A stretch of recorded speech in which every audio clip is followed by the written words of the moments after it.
रोहित हमारे साथ हैं। मैं चाहूँगा कि इस वीडियो को शुरू से अंत तक अवश्य देखें। और दिव्यांग है रोहित, और मैं चाहूँगा इस पूरी देश दुनिया के अंदर रोहित का परचम लहराना चाहिए। तो सबसे पहले आप वीडियो को लाइक कर दीजिए, और अभी तक चैनल को सब्सक्राइब नहीं किया है तो सब्सक्राइब कर दीजिए। वीडियो को ज़्यादा से ज़्यादा शेयर करिए। आपके अपने परिवार का बच्चा है, कम से कम 10 ग्रुपों में इस वीडियो को अवश्य भेजिए, ताकि इसको देखकर और भी बच्चे प्रेरित हो सकें। इनके सर और कोच से भी हम लोग मुलाकात करते हैं, और उसके बाद उन्होंने क्या कहा वो भी हम लोग जानेंगे। और इसमें 15 एशियन कंट्रीज आए हैं, जिसमें से भारत भी एक है। और भारत के अलावा Kyrgyzstan, Kazakhstan, Uzbekistan, Jordan, UAE, Turkmenistan, Tajikistan, south Korea, Japan, Thailand, ये सब देश, नेपाल, सब देश आए हैं यहाँ पे। तो बहुत बड़ा इंटरनेशनल लेवल का टूर्नामेंट था, और उसमें बहुत गर्व के साथ हम बोलते हैं कि इंडिया का ओवरऑल सेकंड स्थान आया।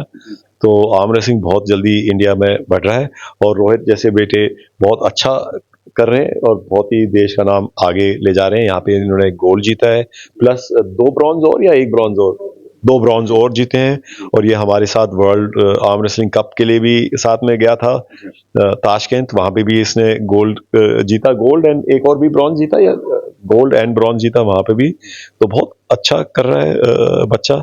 और मैं ये कहना चाहूँगा, जो आर्म रेसलिंग है वो एक ऐसा स्पोर्ट है जो आर्म रेसलिंग और पैरा आर्म रेसलिंग में फ़र्क नहीं करता। सेम स्टेज पे हमेशा स्पोर्ट सबके लिए इक्वल है। तो हमने लेकिन आज दिव्यांग ने गोल्ड मेडल हासिल करा है, तो आज कैसा महसूस कर रहे हैं? बहुत हर्ष और खुशी का महसूस हो रही है कि देश के लिए बेटा आज गोल्ड मेडल लेके आया है। ये बहुत ही अच्छा लग रहा है कि रोहित एक दिव्यांग होते हुए भी इतना अच्छा उन्होंने एक काम हासिल किया है। जी, उनके उज्जवल भविष्य की मैं कामना करता हूँ। नमस्कार साथियों, मेरा नाम है सुरेंद्र सिंह और आप देख रहे हैं एसएम न्यूज। आज हम लोग लीला होटल पर हैं और मेरे साथ रोहित हैं। रोहित जो है आज गोल्ड मेडलिस्ट हैं। कल पे इनकी अखबारों में तमाम जगह फोटो आपको देखने को मिल जाएंगी, यानी कि ये समझिए एक बड़े सेलिब्रिटी बन चुके हैं, और इनके परिवार के लोग भी इनके साथ हैं। इनसे भी हम लोग जानेंगे। रोहित, कैसा महसूस कर ररे हैं, पहले तो आप बताएं। बहुत अच्छा लग रहा है। बहुत अच्छा लग रहा है। हाँ। कितने बच्चों को हराकर आप आगे आए हैं? मेरी कैटेगरी में केवल 5 बच्चे थे, अच्छा। जिनमें से 2 को, हाँ, 4 को हरा के हमने। 4 को हराकर आप आगे आए हैं। देखिए, आप समझिए दिव्यांग हैं, और उनके चेहरे की खुशी, उनके चेहरे का नूर बता रहा है कि वह कितने खुश हैं। रोहित के फादर भी हमारे साथ हैं, उनकी मम्मी भी हमारे साथ हैं, उनसे जानेंगे। सर, क्या कहना चाहेंगे इसको लेकर? आप कहाँ-कहाँ गए, किस तरीके से प्रैक्टिस करवाई, और कोई परेशानियों का सामना करना पड़ा तो वो भी बताएं, और कितनी खुशी आपको मिल रही है वो भी बताएं। नमस्ते सर, मुझे क्या है बचपन से ही ये दिव्यांग मतलब कहते हैं, बचपन से ही चलना फिरना इसका लेट शुरू हुआ था, और काफ़ी परेशानियों का सामना करना पड़ा। रिश्तेदार नातेदार सब कहीं जाते थे सफ़र में या किसी रिश्तेदार के यहाँ, तो टोकते थे इसको, ऐसा क्यों है, इसको दिखाओ, यहाँ दिखाओ, वहाँ दिखाओ। तो ग्वालियर का रहने वाला हूँ मैं, श्रीनगर कॉलोनी। तो ग्वालियर के काफ़ी डॉक्टरों को हमने दिखाया, बचपन से इलाज चला। उसके बाद सलाह दी उन लोगों ने, डॉक्टरों ने, कि दिल्ली ले जाओ। तो दिल्ली सेंट स्टीफन हॉस्पिटल में भी दिखाया, फिर उसके बाद एम्स में भी इलाज चल रहा है इसका। फिर इसको क्या कोच मिले पहले, उन्होंने बोला कि स्विमिंग में ले जाओ उसको। तो हमने, लेकिन आज दिव्यांग ने गोल्ड मेडल हासिल करा है, तो आज कैसा महसूस कर रहे हैं? बहुत हर्ष और खुशी का महसूस हो रही है कि देश के लिए बेटा आज गोल्ड मेडल लेके आया है। अधिकतर लोग बोलते थे कि जो कुछ नहीं कर पाएगा तुम्हारा लड़का, लेकिन आज मुझे बहुत गर्व हो रहा है कि मेरा बेटा आज, जो हंसते हैं उनको भी पछाड़ कर आए हैं। मैं यही देना चाहूँगा कि बच्चों को खेल के मैदान में भी उतारना चाहिए। जब मैं अपने बच्चे को उतार सकता हूँ, तो सभी लोगों को ऐसा निर्णय लेना चाहिए और खेल के मैदान में उतारना चाहिए। एक माँ होती है जो 9 महीने अपने बच्चे को गोद में रखती है। आज जो है रोहित फर्स्ट आए हैं, गोल्ड मेडल्स दिया है। तमाम जो टीवी चैनल्स वाले हैं वो भी आके यहाँ पे इंटरव्यू ले रहे हैं, हम भी उनमें से आए हैं। तो क्या कहना चाहेंगे? बहुत परेशानी आई थी बेटा के लिए, बहुत परेशान। आज कैसा महसूस कर रहे हैं? परेशानी तो दूसरा नाम है जीवन का। हाँ, आज बहुत अच्छा लग रहा है, गर्व की बात है। आज मेरा बेटा नाम रोशन कर रहा है देश का पूरे। हाँ, तो बहुत अच्छा लग रहा है। हाँ। और तमाम साथी भी हमारे साथ हैं। डीडी वर्मा साहब हैं। डीडी वर्मा साहब आप समझिए सुप्रीम कोर्ट के अधिवक्ता हैं, और बच्चों से बहुत प्रेम करते हैं। जैसे इनके बारे में, रोहित के बारे में पता चला तो सीधा भागते हुए यहाँ पर आए। यहाँ अकस्मात हमारी मुलाकात भी हो रही है। सर, क्या कहना चाहेंगे आज रोहित के लिए? रोहित ने जो आज विजय हासिल की है, ये देश के लिए बहुत ही गर्व की बात है, और मैं रोहित के लिए उज्जवल भविष्य की कामना करता हूँ। सर आज जो हष्ट-पुष्ट बच्चे होते हैं वो भी इतना अच्छा परफॉर्म नहीं कर पाते हैं रोहित की परफॉर्मेंस देख के। ये बहुत ही अच्छा लग रहा है कि रोहित एक दिव्यांग होते हुए भी इतना अच्छा उन्होंने एक मुकाम हासिल किया है। जी, उनके उज्जवल भविष्य की मैं कामना करता हूँ। परिवार के और भी सदस्य हैं उनसे भी हम जानना चाहेंगे। सर क्या कहना चाहेंगे? बहुत अच्छा लगा अरविंद जी के बेटा को उन्होंने फ़ोन किया था मेरे को कल, तो मैं बाहर था कि हम दिल्ली में इवेंट हो रहा है तो यहाँ पे आए हुए हैं, तो मुझे पता ही नहीं था कि इसके बारे में। मेरे को कल ही पता लगा कि यहाँ पे इवेंट में गोल्ड मेडल। आपने यार ये दोस्ती में कभी पंजा लगाया है? नहीं, कभी नहीं लगाया। आज लगाया मैंने, रोहित के साथ लगाया। आज लगाया मैंने। और भी साथी हैं, सर क्या कहना चाहेंगे? आइए। सर मेडल कोई सा भी हो, सिल्वर हो, ब्रॉन्ज हो, गोल्ड हो, लेकिन बच्चे ने गोल्ड मेडल जीता है तो बहुत प्राउड की बात है। और वो भी ऐसे बच्चे ने, और कितनी मेहनत की होगी उस बच्चे ने, जो इतने कंट्री के लोग आए थे वहाँ पे, तो बहुत प्राउड की बात है। और सब उससे भी बड़ा प्राउड उनके पेरेंट्स। इसका सारा श्रेय मैं इनके कोच हैं जो मनीष सर हैं, विक्रम वाडी हैं, उन्हीं को देना चाहता हूँ। उन्हीं ने घर से बुला के हमको काफ़ी उनने बोला बार बार कि बेटू को हमारे यहाँ भेजो, तो हमने उनके मार्गदर्शन में ही बच्चे को ट्रेनिंग दिलवाई और उनने पूरे परिवार ने इसको काफ़ी सपोर्ट किया और आज इस मुकाम पे है और देश के लिए गोल्ड मेडल लाया है। आज बड़ा हमें खुशी महसूस हो रही है, गर्व की बात है। कहते हैं गिरते हैं शहसवारे मैदाने जंग में, वो क्या खाक गिरेंगे जो घुटनों के बल चलते हैं। तो आप समझिए वही जीतते हैं जो लड़ने की हौसला रखते हैं।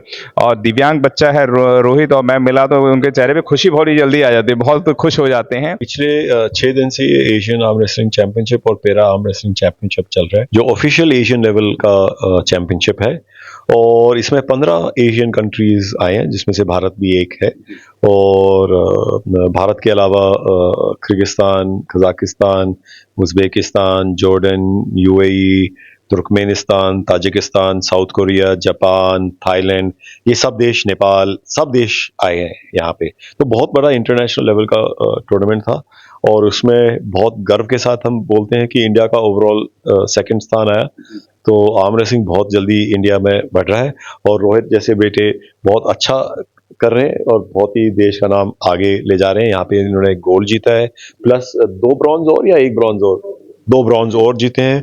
और ये हमारे साथ वर्ल्ड आर्म रेसलिंग कप के लिए भी साथ में गया था ताशकंद, वहाँ पे भी इसने गोल्ड जीता, गोल्ड एंड एक और भी ब्रॉन्ज जीता, या गोल्ड एंड ब्रॉन्ज जीता वहाँ पे भी। तो बहुत अच्छा कर रहा है बच्चा।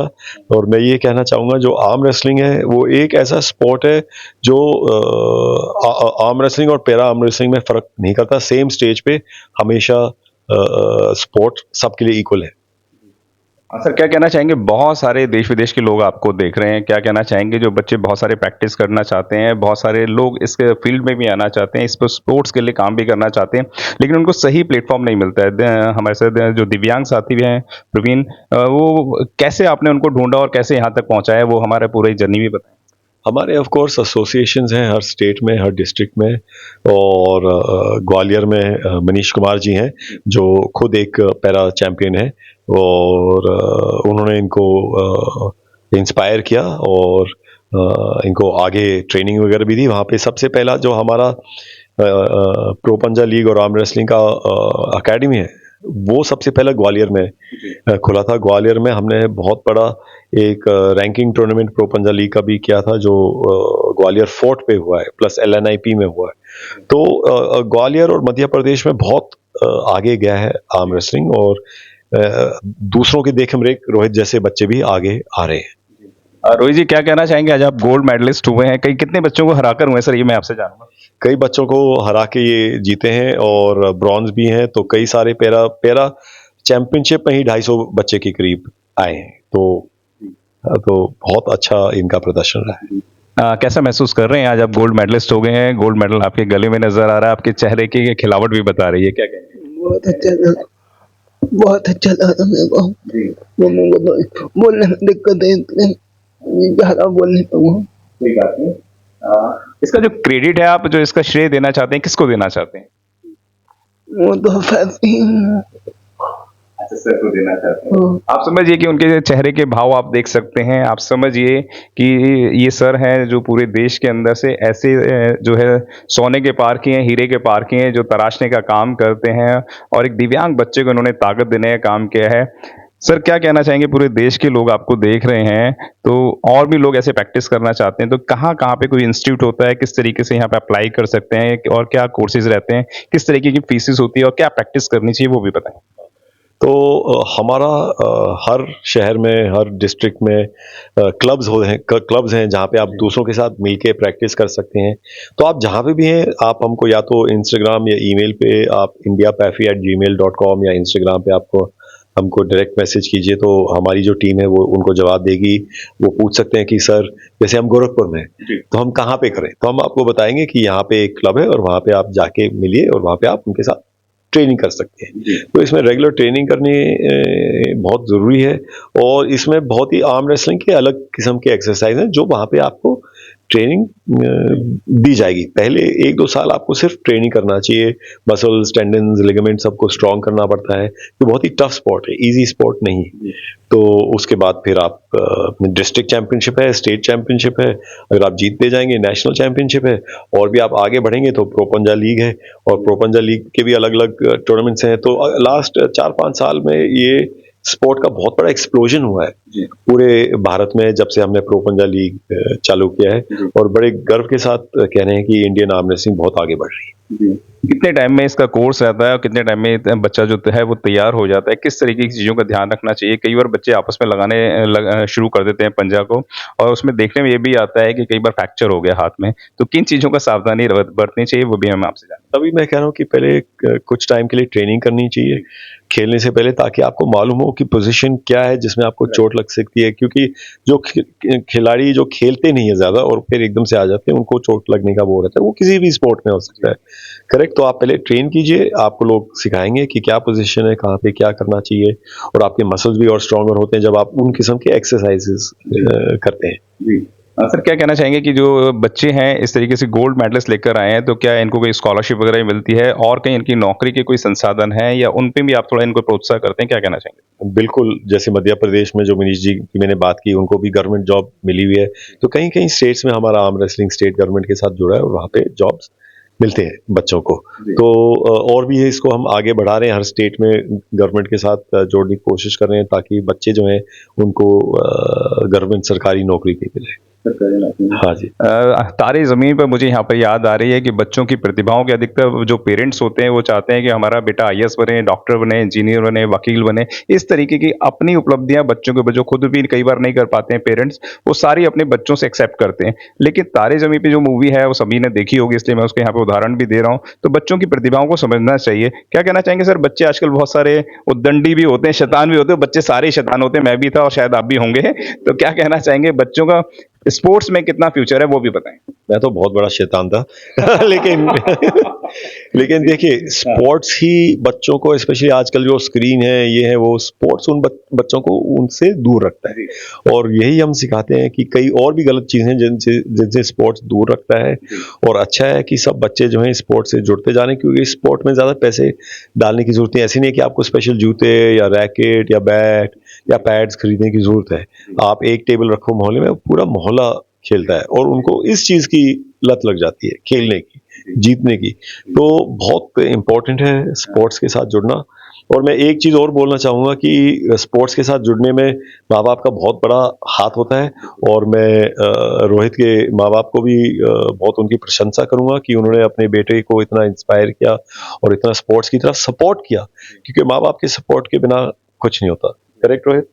और इनके माँ बाप ने बहुत इनको सपोर्ट किया है। यहाँ पे 4-5-6 दिन तक इनके साथ रहे हैं, जो आसान नहीं है। तो उनकी मैं बिल्कुल बहुत प्रशंसा करना चाहूँगा और बोलना चाहूँगा, सबसे बड़ा हाथ रोहित के और हर बच्चे के सक्सेस में माँ बाप का हाथ होता है। देखो सर ने मुझे बताया, मैं यहाँ पे बताना चाहूँगा कि ये एक गुरु नानक देव जी का भी मुझे यहाँ पे एक दोहा याद आता है, गुरु गोविंद दोनों खड़े काके लागू पाए। गुरु जी मुझे बताया गए कि गुरु होते हैं वो सबसे बड़े होते हैं, आप समझिए। और गुरु जी ने जो बताया है कि माँ बाप को जो श्रेय दे रहे हैं, लेकिन हकीकत में जो गुरु जी ने जो साथ दिया है, जो उन्होंने स्टेप बाय स्टेप उनको बताया किस तरीके से प्रैक्टिस करनी है, कोई हीन भावना नहीं रखी, बच्चों को बच्चों की तरह रखा, और लविंग पार्ट बहुत अच्छा है। मैं भी सर से मुलाकात करी तो बच्चों से बहुत अच्छा अट्रैक्शन भी होता है। तो आप समझिए, जो गुरु होते हैं, माँ बाप का काम सिर्फ जन्म देना होता है, शिक्षा देना होता है, लेकिन जो गुरु का काम होता है वो निखारने का काम होता है, तराशने का काम होता है। जिस तरीके से सर ने ऐसे बच्चों को निखारने का काम करा है। सर टोटल अभी आपके ऑल ओवर इंडिया में कितनी ऑर्गेनाइजेशनें चल रही हैं? ऑर्गेनाइजेशन मतलब कि कितनी आपकी फ्रेंचाइजीज वगैरह जो भी चीज़ें होती हैं वो कहाँ-कहाँ पर हैं, वो थोड़ा-सा हमारे लोगों को बताएँ। डिस्क्रिप्शन बॉक्स में हम इसका लिंक भी देंगे सर, क्या कहते बिल्कुल, जो फेडरेशन है उसकी जो एसोसिएशन है वो 22 स्टेट्स में है, पूरे भारत में फैला हुआ है ये। और जो प्रो पंजा लीग है उसके 6 फ्रेंचाइजीज हैं। ऑफ कोर्स वो अलग हो गया कि वो प्रोफेशनल है, लेकिन जो फेडरेशन है उसके अभी फिलहाल 22 स्टेट एसोसिएशंस हैं। पूरा जम्मू एंड कश्मीर से लेके तमिलनाडु, केरला से लेके महाराष्ट्र, गुजरात से लेके नॉर्थ ईस्ट में मेघालय, मिजोरम, मणिपुर, हर स्टेट में हमारा एसोसिएशन है। तो आप समझ सकते हैं कि स्पोर्ट्स एक ऐसी सुविधा है जिससे बच्चे बहुत आगे निकल सकते हैं। जो बच्चे आपके गेम खेलते रहते हैं, सुबह शाम टीवी देखते रहते हैं, या आपको लगता है बच्चे पढ़ते नहीं हैं, लेकिन वो उनके अंदर भी कोई ना कोई प्रतिभा है। आप उनको सिर्फ एक मौका दीजिए, एक प्लेटफॉर्म। यहाँ से सर ने बताया कि आप 22 राज्यों के अंदर उनकी जो ऑर्गेनाइजेशन है, जो फेडरेशन है, वो काम कर रही हैं। आप उनके डिस्क्रिप्शन बॉक्स में हम लिंक देंगे, आप वहाँ पे जाके क्लिक कर सकते हैं, देख सकते हैं। और स्पोर्ट्स के अंदर बहुत सारी एक्टिविटीज़ हैं, आप वहाँ पर भी उनका भविष्य को आजमा सकते हैं। आप समझिए कि स्पोर्ट्स एक ऐसी गतिविधि है जिससे बहुत सारे रोजगार में मिलते हैं, और सर ने बताया कि इसके अंदर भी आपको रोजगार मिलने के चांसेस। मैं धन्यवाद करूंगा सर आपका, जो इस अहम मुद्दे पर आपने हमारे साथ बात करी। Thank you.